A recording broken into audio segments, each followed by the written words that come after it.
Once again, the Queen of Consorts surprises us, but not in a good way.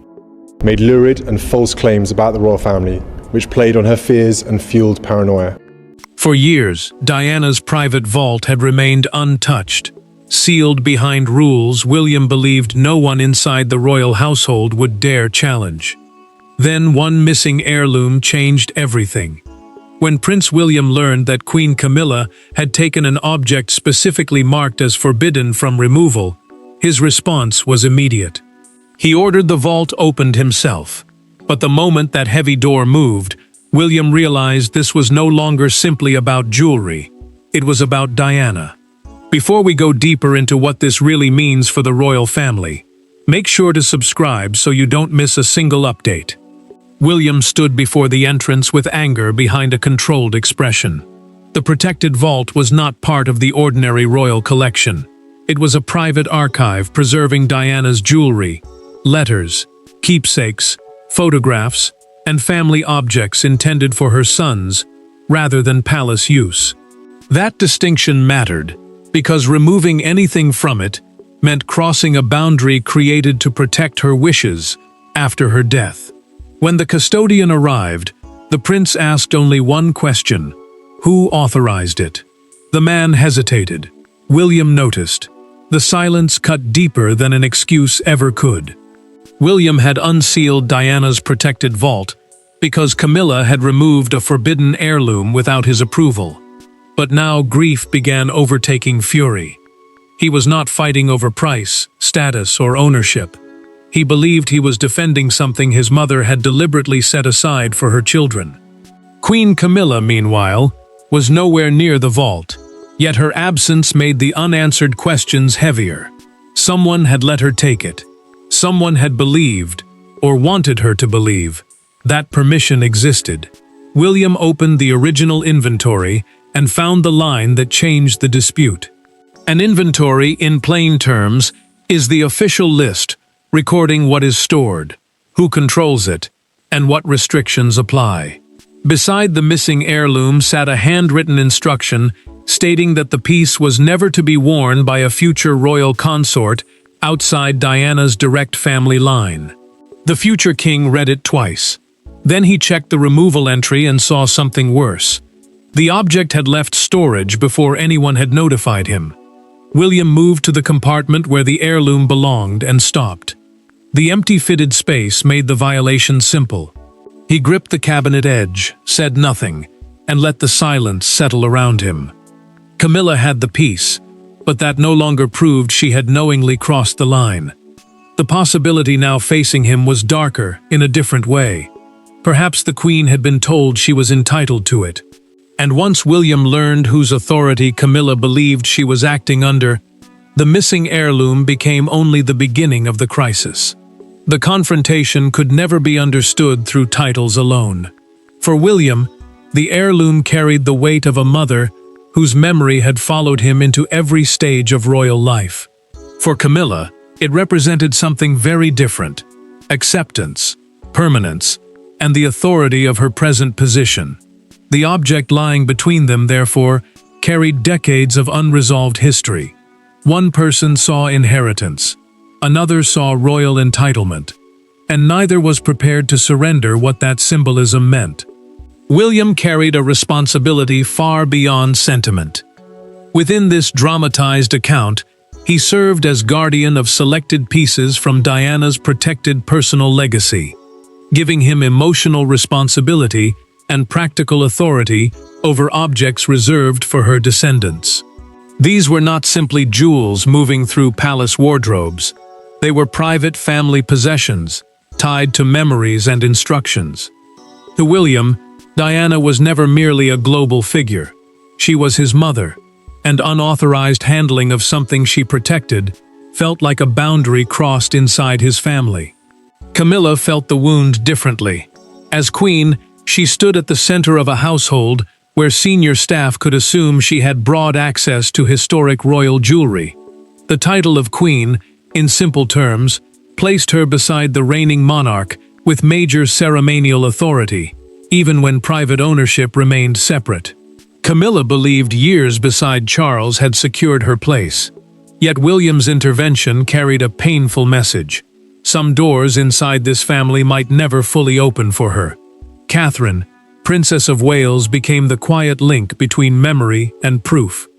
She privately recognized the heirloom because Diana's archival notes had once connected it to William's future household, rather than the reigning queen.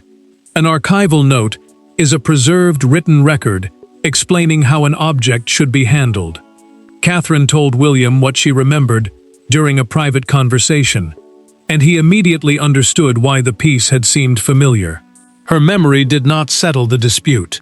It sharpened it. Charles then discovered something more dangerous than hurt feelings. In a documented internal account prepared for the family, he saw that William and Camilla had received different interpretations of the same restriction. One version protected Diana's descendants. The other appeared to permit broader royal use. The king removed his glasses, set them beside the inventory record, and remained silent when an aide asked whether Camilla should return the heirloom immediately. That silence changed everything. Charles now understood that the conflict might not have begun with Camilla at all. Someone had shaped the rules differently depending on who was reading them. Yet the family's emotional history still could not explain why the heirloom had suddenly left the vault now. To understand why William finally broke the seal, the story has to return to the exact evening when one unexpected appearance changed everything. The moment everyone later identified as the point of no return happened beneath chandeliers, not behind a vault door. At a private Windsor reception days earlier, William looked across the room and froze. Resting against Camilla's gown was an heirloom he had not seen publicly since Diana's collection had been sealed. Catherine noticed his expression before she noticed the jewelry itself. William said nothing that evening. But from that second onward, the vault was going to be opened. William did not react with anger at first. Disbelief came before fury. The private Windsor reception was a closed royal gathering, meaning attendance was limited to invited family members, senior guests, and selected household figures, rather than the public.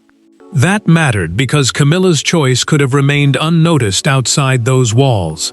Yet William knew the heirloom had been catalogued under a family restriction and had not appeared at an official royal occasion since Diana's death.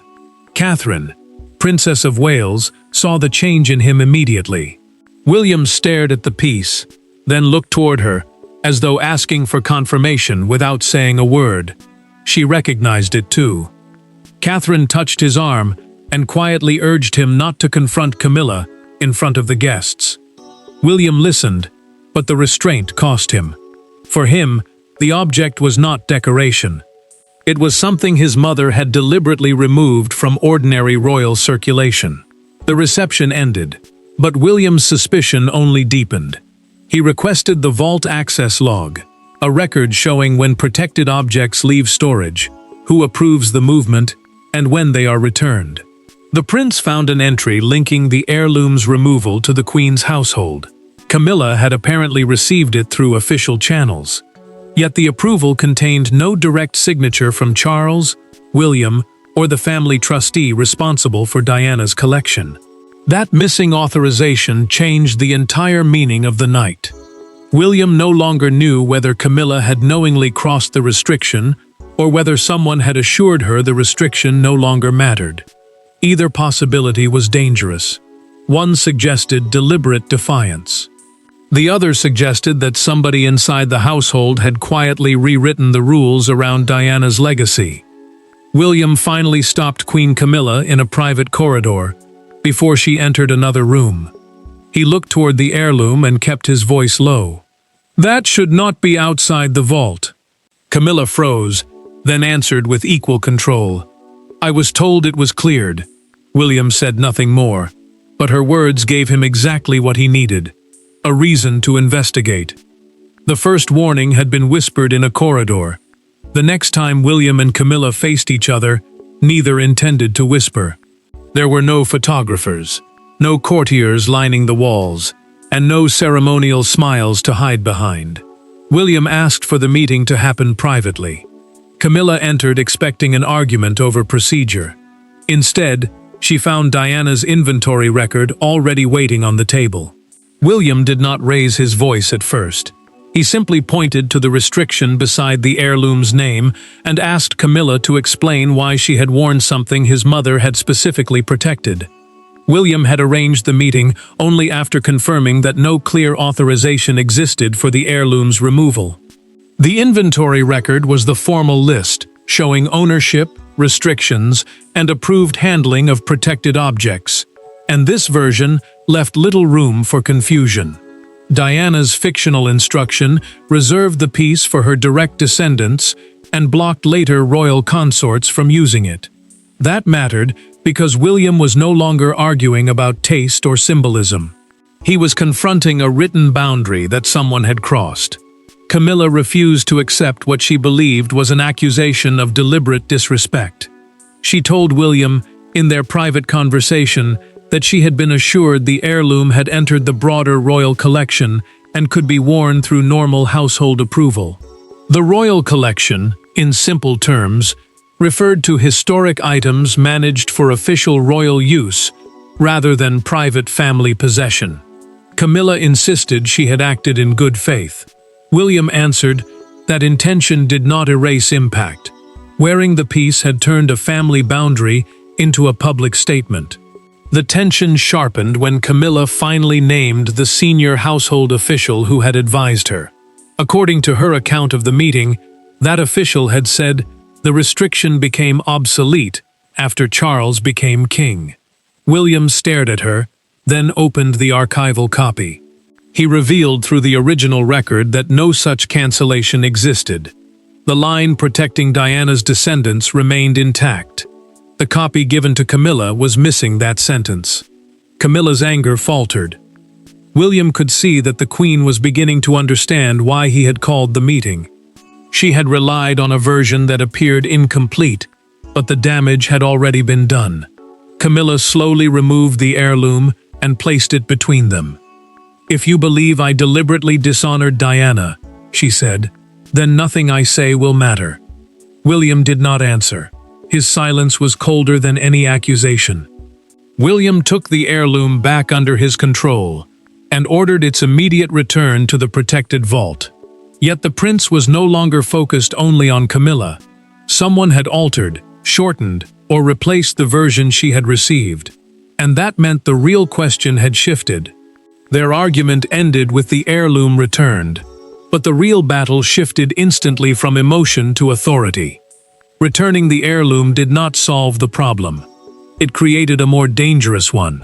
If Camilla had been shown an incomplete record, someone inside the palace machinery had turned a deeply personal inheritance into an administrative loophole.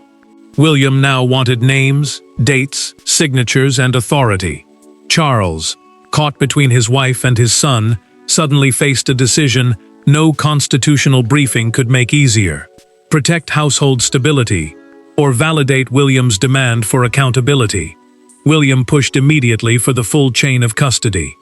In this dramatized account, that chain meant the documented path showing who could approve, move, record, and return an item from Diana's protected collection. Family trustees guarded her private instructions, royal collection staff managed storage, and designated descendants held authority over selected pieces. That structure mattered because no single palace employee should have been able to erase a restriction casually. William knew that if one person had bypassed those safeguards, every other protected item could be vulnerable too. Charles understood the danger, but he also understood the cost of exposing it. The king could influence household operations, yet he could not simply cancel a private instruction attached to Diana's personally assigned property. Camilla was furious that the dispute now made her look as though she had knowingly taken something forbidden, and Charles felt trapped between protecting his wife from humiliation and respecting William's demand for answers. The monarch initially urged caution. William heard only delay. That hesitation angered William more than Charles expected. The prince argued during a private family briefing that avoiding scandal could not become an excuse for ignoring how the false authorization had appeared. Charles insisted he wanted facts before blame. William answered that the facts were already pointing somewhere. The exchange grew colder because both men believed they were protecting the monarchy, but they no longer agreed on what protection actually meant. Then, the records changed everything. Charles compared the archival original with the working copies supplied to Camilla's dresser, and found the crucial restriction in only one version. An archival original is the preserved master record used to confirm what the authentic instruction actually says. The line protecting Diana's descendants was present there, but missing from the copy Camilla had received. Worse, the altered version had entered circulation shortly before the Windsor reception. Charles stopped arguing. He read both pages side by side, pressed his thumb against the missing line, and quietly issued an immediate order. Nothing connected to Diana's protected collection would leave storage until the discrepancy was fully explained. William had won the safeguard he wanted, but victory came with a cost. Camilla's household now knew access had been frozen because of the heirloom dispute. By the time Charles issued his order, the conflict was no longer confined to one necklace, brooch, or heirloom. It had divided the people surrounding the crown. The consequences arrived without ceremony. Access codes were changed. Jewelry requests were paused. Staff were instructed that nothing linked to Diana's private collection could move without William's approval and written verification from the trustees. For Camilla, the new rules landed harder than the confrontation itself. She had returned the heirloom, yet the palace was now behaving as though trust had also been removed. Behind a closed door, the Queen finally understood how completely the incident had changed her position. Charles moved quickly, because hesitation now carried its own danger. The king ordered a temporary freeze on every Diana-linked private piece, while William reviewed the vault inventory line by line. The trustees were the people responsible for protecting private instructions and ownership conditions attached to the collection, and their written approval now became mandatory. That mattered because the dispute had exposed two risks at once. A protected object had left storage under unclear authority, and the records explaining who could use it no longer matched. Camilla felt the restrictions personally. Her household lost automatic borrowing access to items whose provenance overlapped with Diana's collection. Provenance simply meant the documented history showing where an object came from and who controlled it. To the Queen, the new rule did not feel temporary. It felt like a verdict on her character. Camilla returned to her private sitting room, removed another piece of royal jewelry she had been wearing, placed it into its case, and closed the lid with trembling hands. She had returned the forbidden heirloom, yet she now felt excluded from an entire part of royal life. William felt no victory. The prince knew the heirloom was secure again, but that did not erase the fact that Diana's instructions had been weakened enough for the conflict to happen. During the audit, he compared digital descriptions with the original archive and found several other objects described differently. The changes were subtle. One note turned reserved into normally reserved. Another softened family only into language that allowed broader discretion. William understood the deeper threat immediately. This was not simple theft, it was erosion. That discovery changed the emotional balance. Charles had wanted to contain a scandal, but the monarch could no longer treat the problem as one mistaken loan. William now had evidence that Diana's boundaries had gradually been softened through later administrative wording, and Charles knew those changes could reopen old wounds far beyond the missing heirloom. Camilla, meanwhile, remained outside the review, increasingly aware that every new correction made her position more fragile, with consequences neither can avoid anymore. And that conversation comes after midnight, when father and son finally speak without staff, advisors, or Camilla between them. After the arguments, files, and locked doors, the turning point arrives almost quietly. William meets Charles with no private secretary, no household official, and no legal advisor in the room. For once, neither man is discussing protocol. They are discussing Diana.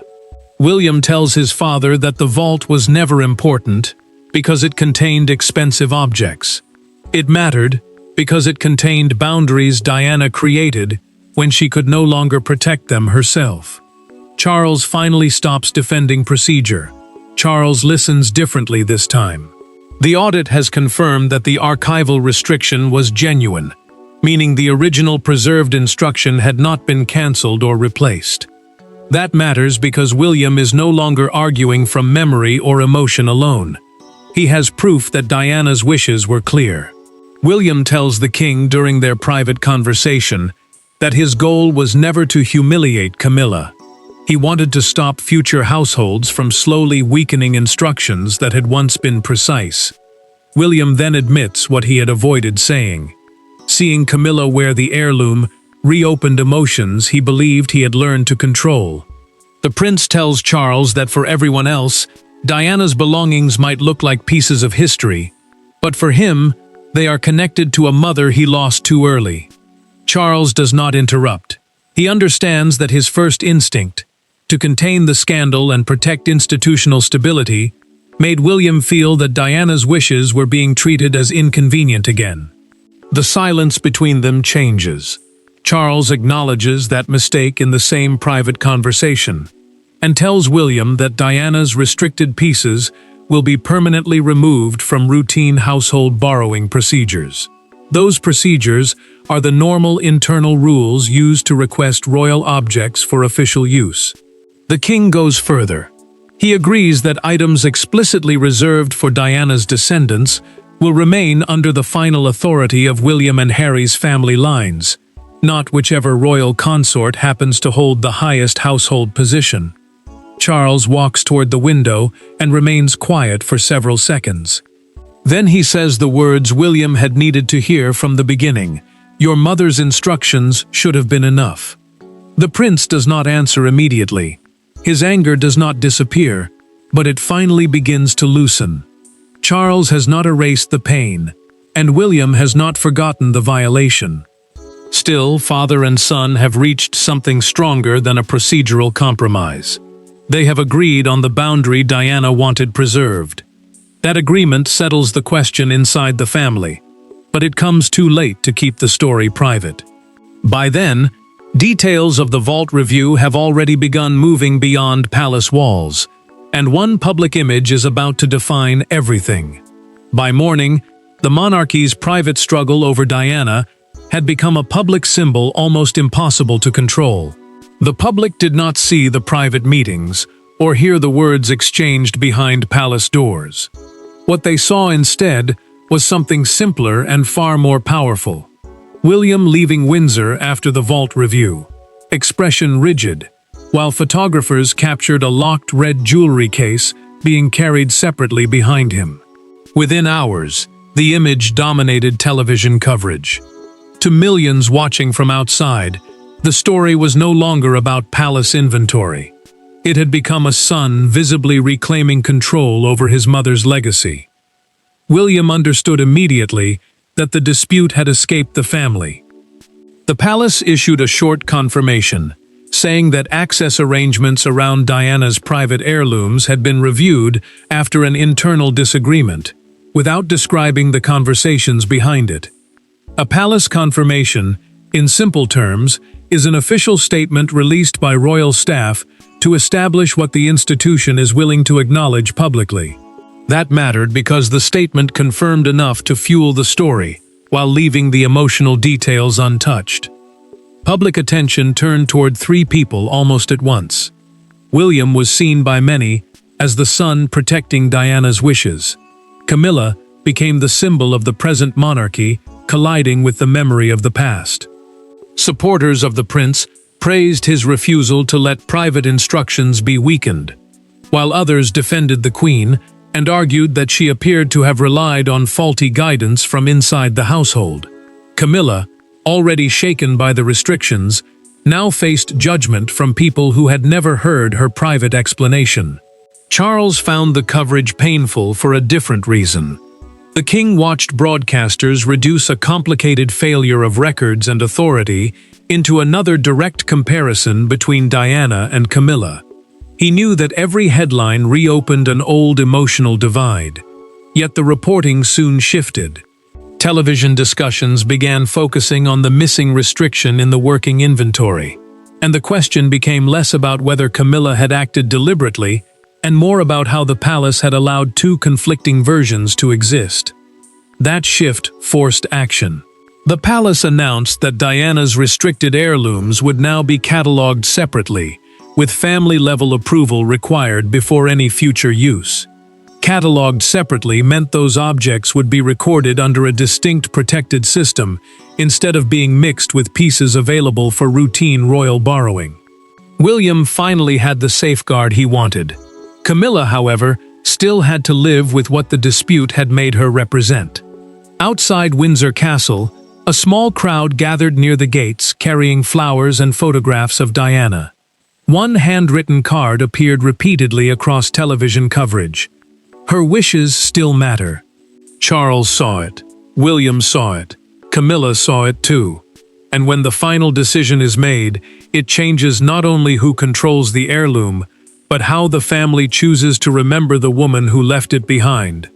In the end, the heirloom returns to the exact place Diana intended. Not to Camilla's jewelry room. Not to a public display. Not even to William's personal residence.